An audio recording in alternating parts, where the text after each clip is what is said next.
क्या आपने कभी किसी को ऐसे खाना खाते देखा है? रास्ते के बीच एक तालाब है जिसमें लकड़ी के खंभे लगे हैं और सबको उन्हीं पर से कूदकर भोजनालय जाना होता है। एक दिन एक नया भिक्षु आया जिसका नाम था तीनदे। उसने देखा कि उसके सीनियर आराम से कूद रहे हैं तो उसने भी कोशिश की, लेकिन जैसे ही वह खंभे पर चढ़ा अगले ही पल वह तालाब में गिर गया। असल में यह दिखने में आसान था लेकिन करना मुश्किल। यह 35वीं कक्षा की ट्रेनिंग का हिस्सा था। तीनदे ने पानी पोंछा और जैसे ही वह खाने के लिए अंदर गया उसे रोका गया क्योंकि बोर्ड पर लिखा था कि कपड़े ठीक से ना हो तो अंदर नहीं आ सकते। उसने कपड़े सुखाए फिर पहने और जैसे ही अंदर पहुंचा तो खाना खत्म हो चुका था। उसे थोड़ा सा दलिया मिला जिसे वह एक ही घूंट में खत्म कर गया। वह गुरुजी के पास गया जहां थोड़ा खाना बचा था, लेकिन जैसे ही वह खाना लेना चाहता है गुरुजी उसे एक हाथ से मारकर खाना गिरा देते हैं और कहते हैं बिना इजाजत अंदर नहीं आ सकते। इसके बाद गुरुजी उसे तालाब के पास ले जाते हैं और कहते हैं कि अगर खाना है तो लकड़ी के खंभे पर खड़े होकर खा। तीनदे बहुत मुश्किल से खड़ा होता है लेकिन खाना गिर जाता है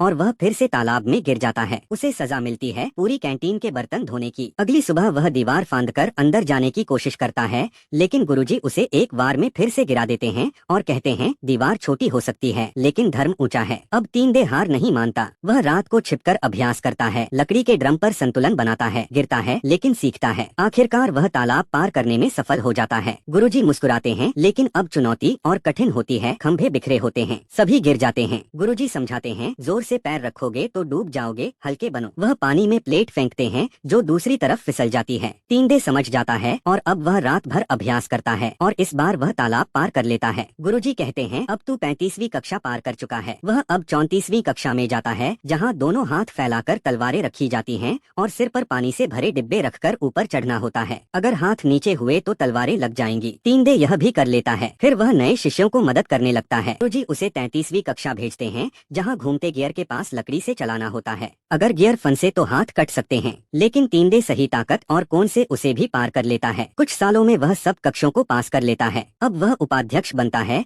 लेकिन एक और गुरु उसे चुनौती देते हैं कि अगर तू मेरी फ्लाइंग नाइफ तकनीक को पार कर सका तो तुझे कोई भी कमरा दिया जा सकता है। तीनदे हार जाता है लेकिन फिर वह 3 हिस्सों वाली लाठी से अगली बार जीतता है। अब उससे पूछा जाता है कि वह किस कमरे का अध्यक्ष बनना चाहता है तो वह कहता है मैं एक नया कमरा बनाऊंगा, 36वीं कक्षा, जहां आम लोग भी सीख सकें। गुरुजी नाराज होने का दिखावा करते हैं लेकिन उसे इजाजत मिल जाती है और अब तीनदे आम लोगों को सिखाता है और 36वीं कक्षा इतिहास बन जाती है।